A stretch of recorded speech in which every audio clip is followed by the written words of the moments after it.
भारतीय मजदूर संघ के बैनर तले नगरपालिका परिषद बालाघाट के विभिन्न कार्यों से जुड़े श्रमिकों ने हड़ताल शुरू कर दी। 29 अगस्त को नगरपालिका के गेट के सामने धरने पर बैठ गए और अपने अधिकारों और मांगों को लेकर आवाज बुलंद करते रहे।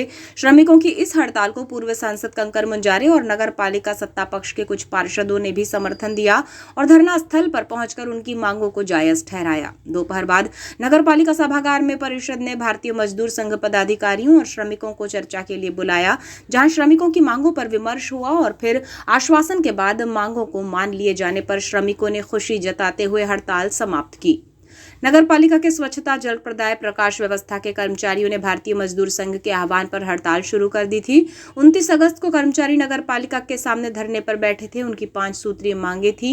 वेतन विसंगतियों को दूर किया जाए, श्रमिकों को भी योग्यता अनुसार उच्च कुशल, अर्धकुशल, कुशल श्रमिक की श्रेणी में लिया जाए। इन मांगों को पूर्व सांसद कंकर मुंजारे का समर्थन मिला, जो श्रमिकों के धरना स्थल पर आकर बैठ गए, जिन्होंने कहा कि नगरपालिका में कर्मचारी काफी समय से वेतन सहित अन्य समस्याओं को लेकर जूझ रहे हैं। उनकी मांगों को लगातार अनदेखा किया जाता रहा है। उन्होंने श्रमिकों से अपेक्षा जताई कि जब तक मांगे नहीं मानी जाती तब तक धरना प्रदर्शन प्रारंभ रहने दिया जाए। इस हड़ताल को लेकर सत्ता पक्ष के पार्षद सुधीर चिले ने भी सही ठहराया और मजदूरों के हित और नगर विकास के लिए उनकी मांगों को समर्थन देते हुए धरना स्थल पर पहुंचे हुए थे। हड़ताल लंबी न खिंच जाए और सफाई में कमी ना हो, अन्य सुविधाजनक कार्य प्रभावित ना हो, इसलिए नगरपालिका परिषद ने भी इस हड़ताल को गंभीरता से लिया और नगरपालिका अध्यक्ष, उपाध्यक्ष, सीएमओ और परिषद के सभापतियों ने गंभीरता दिखाई। हड़तालरत कर्मचारियों से संवाद किया। दोपहर में श्रमिकों के साथ नगरपालिका सभागार में मांगों को लेकर चर्चा हुई। इस दौरान नगरपालिका अध्यक्ष भारती ठाकुर, उपाध्यक्ष योगेश बिसेन, सभापति समीर जायसवाल, वकील वाधवा, कमलेश पांचे, उज्ज्वल आमाडारे, योगिता बोपचे समेत अन्य पार्षद मौजूद रहे। सीएमओ बीडी कतरोलिया ने श्रमिकों के साथ चर्चा की और सारगर्भित चर्चा में उनकी समस्याओं को सुना गया, मांगों पर विचार किया गया। शासन स्तर पर इन मांगों को अवगत कराने का आश्वासन देते हुए वेतन वृद्धि नियमानुसार किए जाने का भरोसा दिलाया, जिस पर कर्मचारियों ने हड़ताल वापस ले ली और अब काम पर लौटेंगे। इस बैठक में नगरपालिका अध्यक्ष ने बताया कि बालाघाट नगरपालिका में नियमित रूप से कर्मचारियों को वेतन प्रदान किया जा रहा है और समय समय पर वेतन वृद्धि हो रही है। उन्होंने बताया कि अन्य निकायों की अपेक्षा नगरपालिका में मासिक वेतन अधिक दिया जा रहा है। नियमानुसार हर वर्ष हम कर्मचारियों को बढ़ी हुई दर देंगे। इस बार भी दर को बढ़ाया गया है, जिससे कर्मचारियों में खुशी है। नगरपालिका अध्यक्ष ने कहा कि शहर को साफ सुथरा रखने के साथ ही सुंदरता प्रदान करने में हमारे श्रमिकों का बड़ा योगदान है। उनके परिश्रम से ही नगर में इन कार्यों को पूरा किया जाता है। अब उन्होंने हड़ताल समाप्त की है तो अपेक्षा है कि पूर्ववत वे अपनी सेवाओं में जुट जाएंगे, जिससे कि नगर में स्वच्छता, जल प्रदाय, प्रकाश व्यवस्था बनाए रखने में योगदान बना रहे। वेतन को लेकर मांग है, उसमें पिछली बार भी जब अपनी बैठक हुई थी तो ये तय किया गया था कि जो कलेक्टर रेट दिया जाएगा आने वाले समय में जब वो बढ़ाया जाएगा तो उसका जो नेक्स्ट स्टेप होगा वही अगला कलेक्टर रेट उसमें दिया जाएगा। उस हिसाब से 391 का जो रेट है वो आपको दिया जा रहा है। दूसरी चीज, आपके बीमा के लिए जो बात आई तो उसमें बोल दिए हैं कि 20 लोगों के नाम जो चिन्हित करते हैं तो हमारे फायर से निकालने नाम, जो फायर अग्निशामक यंत्रों में, वाहनों में चलते हैं, उनका जो जल विभाग में जो ऑपरेटर है, जो मशीन ऑपरेट करते हैं उनका, और जो विद्युत विभाग के काम करते हैं, ऐसे रिस्की वर्क करने वाले लोगों की लिस्ट चयनित करके और जल्द उसको प्रोसेस में डाल दें। अटल बीमा योजना के अंतर्गत भी ये बीमा के काम अच्छे से हो सकते हैं। तीसरी चीज, आपका ईएफ जो कटता, ईपीएफ की राशि जो कटती है उसकी जानकारी आपको नहीं आती। तो सबसे पहली चीज ये है कि अपने अपने मोबाइल में हम ई-केवाईसी करवा लें, क्योंकि ये जानकारी सार्वजनिक करने की नहीं होती। ये जानकारी डायरेक्ट आपके मोबाइल में आएगी, क्योंकि वो आपके काम की है। आपका कितना पैसा कट रहा है या आपके अकाउंट में कितना पैसा है, ये बाजू वाले को जानकारी लेने से कोई मतलब नहीं है। तो अगर आप ई-केवाईसी करवा लेंगे तो वो डायरेक्ट आपको मैसेज आएगा, पूरी जानकारी आपको मिल जाएगी कि कितना पैसा आपके अकाउंट में है और कितना कट रहा है। अगर किसी के पास छोटा मोबाइल है या किसी कारणवश या मोबाइल नहीं है, नहीं करवा पा रहा आप ई-केवाईसी, तो वो भी सूचित करके तो फिर उसे पर्ची सिस्टम से बता दिया जाएगा। सम्मिलित रूप से एक पूरी हार्ड कॉपी दे दी जाएगी, उसमें से वो अपना नाम ढूंढ के छांट के निकाल लेंगे। इसके बाद जो वेतन भत्ता बढ़ाने वाली बात थी, 1 साल के लिए जो शासन की गाइडलाइन आई थी, उस 1 साल में जितने लोगों के नाम आए उनका 10 साल और 15 साल के आधार पर जो 1000 और 1500 रुपए बढ़ा। अब 1 साल बाद ही फिर जब उसका आदेश आ गया कि इसे निरस्त किया जाता है तो तत्काल वो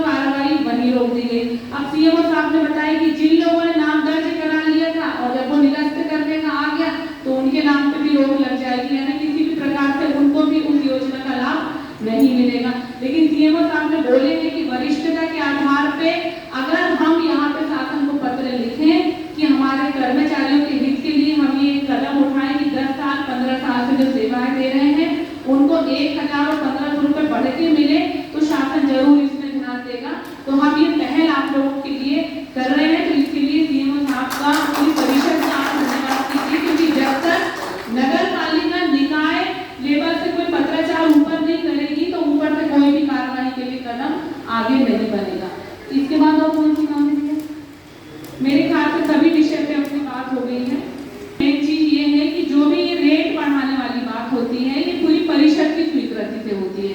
हमारी आगामी परिषद की बैठक अभी तारीख तय नहीं हुई है, जैसे ही उसकी तारीख तय होगी वो सूचित कर दिया जाएगा और उस परिषद की बैठक का ये सबसे महत्वपूर्ण विषय रहेगा और उसमें स्वीकृति लेके हम इसे लागू कर देंगे। तो मेरे ख्याल से सारे संवेदनशील विषयों पर हमारा ऊपर आ रहा है कि सिर्फ 542 स्वीकृत पदों पर ही आप कर्मचारियों को रखिए, क्योंकि चुंगी उन्हीं की आती है ऊपर से।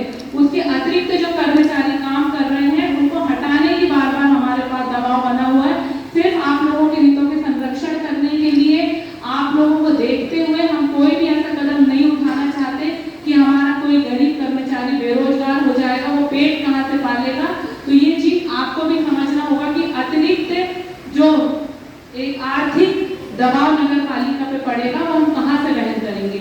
अभी भी हमारे पास आपको पता है 1,30,00,000 जो हमको हर महीने सैलरी देना होता है, उसमें हमारे पास चुंगी लगभग 65 लाख आती है, वो भी कभी कभी कम आती है, पूरे 65 लाख भी नहीं आती। नगरपालिका उपाध्यक्ष योगेश बिसेन ने कहा कि हमारे कर्मचारियों के हित में कई महत्वपूर्ण निर्णय लिए गए हैं। उनकी मांगों को हमने सकारात्मक तरीके से लिया है। हमारे कर्मचारियों की शहर में सुविधाओं को पहुंचाने में बड़ी भूमिका है। उनकी रक्षा के लिए हम सदैव तत्पर रहेंगे। अपने परिश्रम से श्रमिक इसी तरह भूमिका निभाते रहें। इसलिए आगामी वर्ष 2026 में गौरव दिवस पर श्रमिकों के उल्लेखनीय कार्य पर उनका सम्मान किया जाएगा और सौगात भी दी जाएगी। हमको पहले बता कि हो सकता है कुछ आगे हम भूल जाए, कुछ आपके माध्यम से आ जाए, हमारे पास रखे हम उससे आ जाए, आगे चर्चा करेंगे। और बाकी जो भी अभी इस पर चर्चा विस्तार में पीएफ वाला मामले में तो आप कभी भी ले सकते हैं, पर इतने सारे लोगों का अभी हमारे पास 900 कर्मचारी का भी पीएफ देना हर किसी को पर्ची संभव नहीं है।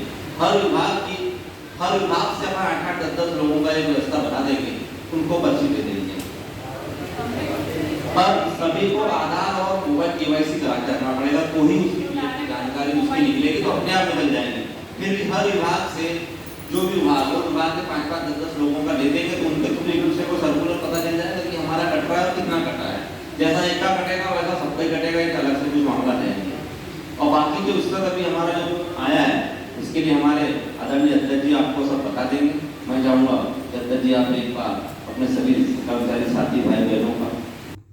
भारतीय मजदूर संघ जिलाध्यक्ष योगेश यादव ने कहा कि नगरपालिका अध्यक्ष सीएमओ और परिषद के समक्ष श्रमिकों के साथ मिलकर हमने चर्चा की है जो सार्थक रही है। वेतन विसंगति, श्रमिकों को कुशल श्रमिक का दर्जा दिए जाने सहित 5 सूत्रीय मांगें थी जिनका निराकरण का आश्वासन दिया गया है। इससे श्रमिकों ने भी सहयोग जताया, जिस पर हमने हड़ताल को समाप्त किया और 30 अगस्त से सभी कर्मचारी अपने अपने कार्यों पर वापस लौटेंगे।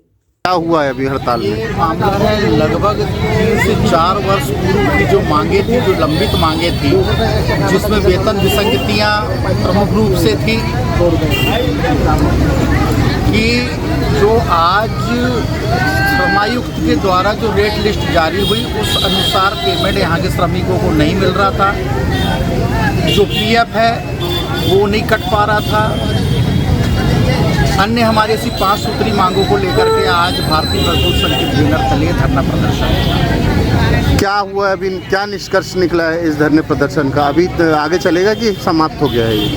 नहीं, अभी जब हमारी बैठक हुई यहाँ पर नगर पालिका पदाधिकारियों के साथ में, तो हमारी 5 सूत्री मांगों में सहमति बन गई है और उन्होंने लिखित में भी हमें पत्र दे रहे हैं कि आगामी बहुत जल्दी समय पर वो जो अभी का जो रेट लिस्ट है कलेक्टर दर, उसी हिसाब से श्रमिकों का पेमेंट होगा, जिसमें फायर चालक है, जो कचरा जो गाड़ी उठाती है उसके चालक है, क्योंकि वो आज तक श्रमिक के रूप में कार्य कर रहे थे, जबकि कुशल श्रेणी में वो चालक आते हैं।